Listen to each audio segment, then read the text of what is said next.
Polytechnic प्रवेश परीक्षा 2020 की तैयारी के लिए फिजिक्स का प्रकाश चैप्टर का पार्ट 6 लेकर के आए हैं। इसमें हम विभिन्न राज्यों के पॉलिटेक्निक प्रवेश परीक्षा में विगत वर्षों में पूछे गए प्रश्नों को शामिल किए हैं। तो देखते हैं यह वीडियो। आज इसमें हम देखेंगे प्रकाश चैप्टर से अपवर्तनांक के बारे में।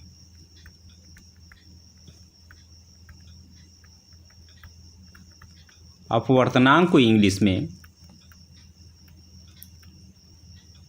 रिफ्रैक्टिव इंडेक्स कहते हैं। कुछ इम्पोर्टेंट पदार्थों के अपवर्तनांक निम्न हैं। हीरा, इंग्लिश में डायमंड कहते हैं, इसका अपवर्तनांक होता है 2.42। कांच का, ग्लास 1.5 के लगभग होता है। कांच कई प्रकार के होते हैं, तो 1.5 के लगभग सभी होते हैं।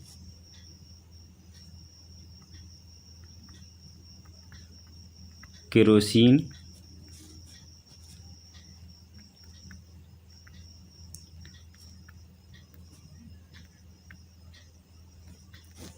इसका होता है 1.44, अर्थात कांच से कम।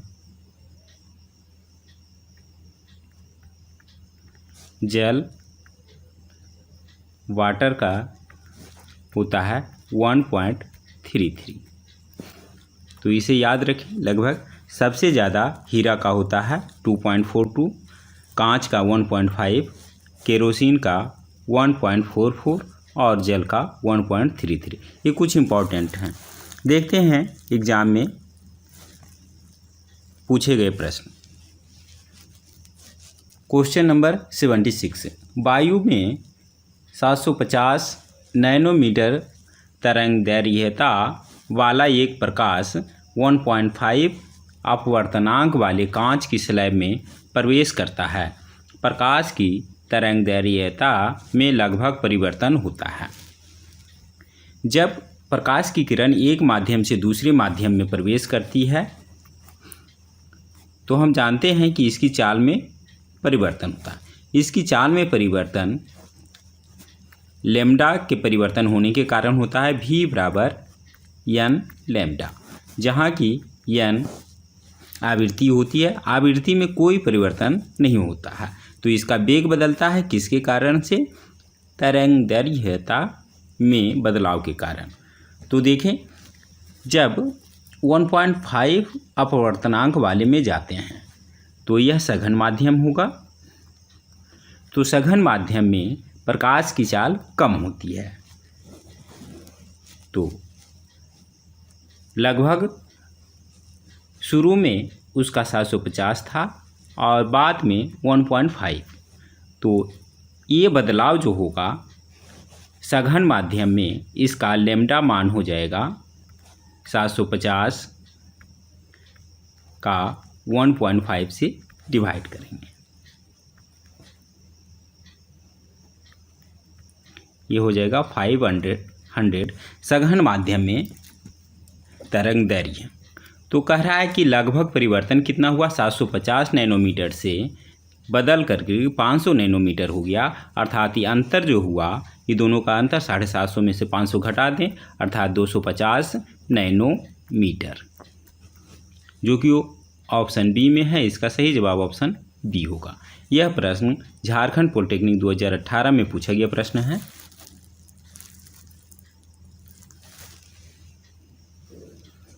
Question number 77। प्रकाश की एक किरण एक सघन माध्यम से विरल माध्यम में पारित होती है।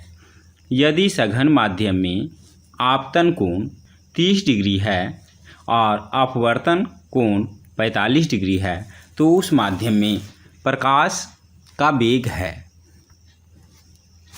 माध्यम का अपवर्तनांक, जिसे म्यू संकेत से जानते हैं, यह बराबर हो जाएगा विरल माध्यम का कोण यह हो जाएगा साइन 45 डिग्री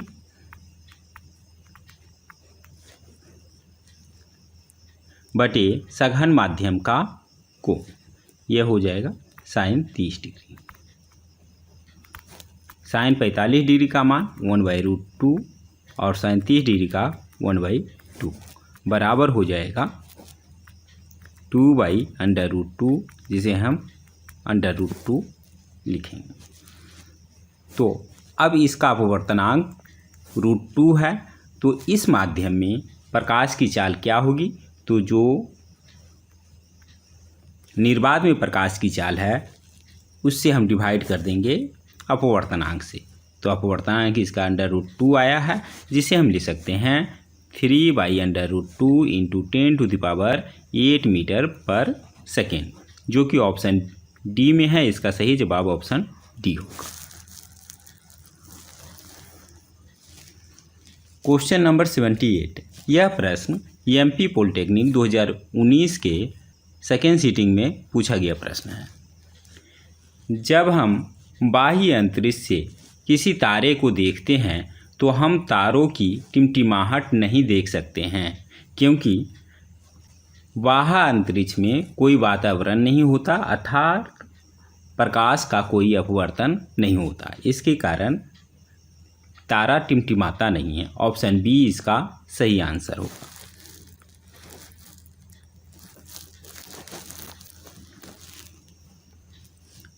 क्वेश्चन नंबर 79। यह प्रश्न दिल्ली पॉलिटेक्निक 2017 में पूछा गया प्रश्न है। इस वीडियो में सारे प्रश्न प्रीवियस ईयर क्वेश्चन पेपर से लिया गया है, तो काफ़ी इम्पोर्टेंट होने वाला है। तारों के टिमटिमाने का कारण है प्रकाश का अपवर्तन, और यहाँ पर वायुमंडल के द्वारा होगा तो वायुमंडलीय अपवर्तन, जो कि ऑप्शन ए में है। इसका सही जवाब ऑप्शन ए होगा। Question number 80। वायु के सापेक्ष फिलंट कांच तथा अल्कोहल का अपवर्तनांक क्रमशः 1.65 तथा 1.36 है। अल्कोहल के सापेक्ष फिलंट कांच का अपवर्तनांक कितना होगा? वायु के सापेक्ष फिलंट कांच अर्थात वेलोसिटी इन एयर, अपवर्तनांक क्या होता है? वायु के सापेक्ष वायु का वेग, वायु में प्रकाश का वेग बटे फिलंट कांच में प्रकाश का वेग, वेलोसिटी इन ग्लास। यह कह रहा है 1.65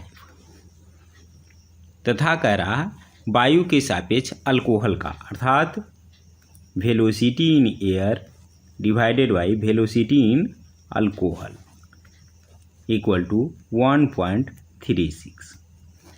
हमें निकालना है अल्कोहल के सापेक्ष फिलंट कांच का अपवर्तनांक कितना होगा, अर्थात velocity in alcohol divided by velocity in flint glass. तो इसे हम लिख सकते हैं velocity in air divided by velocity in glass divided by velocity in air divided by velocity in alcohol. ये दोनों कैंसिल आउट हो जाएगा। वेलोसिटी इन अल्कोहल ऊपर चला जाएगा और divided by velocity in glass. लेकिन हम ऐसा करेंगे नहीं, इसके बदले हम लिख सकते हैं 1.65 और इसके बदले हम लिख सकते हैं दिया हुआ है 1.36। अब देखिए इसको जब डिवाइड कर देंगे तो इसका मान आ जाएगा 1.21। यही इसका अपवर्तनांक होगा जो कि प्रश्न में पूछा जा रहा है। अल्कोहल के सापेक्ष फिलंट कांच का अपवर्तनांक कितना होगा? तो 1.21 होगा, जो कि ऑप्शन सी में है। इसका सही जवाब ऑप्शन सी होगा।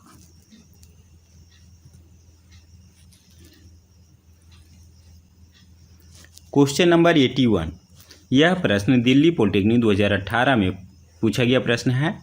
जल का अपवर्तनांक हवा के संदर्भ में या सापेक्ष 1.33 है। हवा का अपवर्तनांक जल के संदर्भ में क्या होगा? जल का अपवर्तनांक हवा के संदर्भ में अर्थात velocity in air divided by velocity in water, इतना बराबर 1.33। और हमें कह रहा है हवा का अपवर्तनांक जल के संदर्भ में, अर्थात velocity in water divided by velocity in air, अर्थात इसका जस्ट उल्टा कह रहा। तो हम कर देंगे, यह हो जाएगा 1/1.33। यह जब हल कर देंगे तो यह आ जाएगा 0.75 लगभग, जो कि ऑप्शन ए में है। इसका सही जवाब ऑप्शन ए होगा।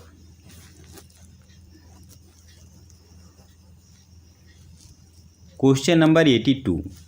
यह प्रश्न दिल्ली पॉलिटेक्निक 2018 में पूछा गया प्रश्न है। तारों के टिमटिमाने का कारण है अपवर्तन, और वो भी वायुमंडल के द्वारा होता है, तो वायुमंडलीय अपवर्तन, जो कि ऑप्शन ए में है। इसका सही जवाब ऑप्शन ए होगा। Question number 83। इंद्रधनुष की रचना किन दो घटनाओं की वजह से होती है? यह प्रश्न दिल्ली पॉलिटेक्निक 2018 में पूछा गया प्रश्न है। तो इंद्रधनुष बनने की घटना प्रकाश के वर्ण विक्षेपण और अपवर्तन के कारण होती है, जो कि ऑप्शन ए में है। इसका सही जवाब ऑप्शन ए होगा। Question number 84। जल, कांच, केरोसिन तथा हीरा का अपवर्तनांक दिया हुआ है 1.33, 1.5, 1.44, 2.42 है। किस माध्यम में प्रकाश की चाल कम होगी? यह प्रश्न दिल्ली पॉलिटेक्निक 2017 में पूछा गया प्रश्न है। तो जिसका अपवर्तनांक सबसे ज़्यादा होगा उसमें प्रकाश की चाल सबसे कम होती है। तो इसमें अपवर्तनांक सबसे ज़्यादा हीरा का दिया हुआ है 2.42। तो हीरा में प्रकाश की चाल सबसे कम होगी, जो कि ऑप्शन डी में है। इसका सही जवाब ऑप्शन डी होगा।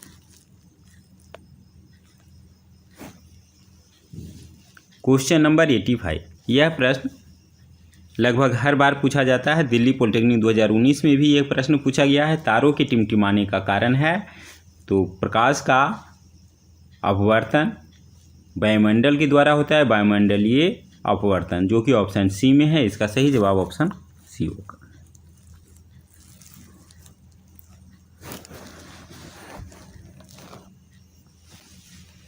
Question number 86। यह प्रश्न दिल्ली पॉलिटेक्निक 2019 में पूछा गया है। आकाश का रंग नीला होने का कारण है। यह प्रकाश के प्रकीर्णन के कारण होता है। इंग्लिश में प्रकीर्णन को इंग्लिश में स्कैटरिंग कहा जाता है। ऑप्शन बी इसका सही आंसर होगा। Question number 87। वायु का निरपेक्ष अपवर्तनांक वास्तव में होता है। वायु में कुछ अशुद्धियाँ होती है, धूल कण, गैस। तो यह निर्वात की अपेक्षा सघन माध्यम है। तो जो जितना सघन माध्यम रहेगा उसमें प्रकाश का अपवर्तनांक उतना ही ज़्यादा होगा। सबसे कम निर्वात का, जिसका मान 1 होता है, और वायु में कुछ अशुद्धियाँ होती है, निर्वात की अपेक्षा सघन माध्यम है, तो इसमें 1 से अधिक होगा। ऑप्शन सी इसका सही आंसर होगा।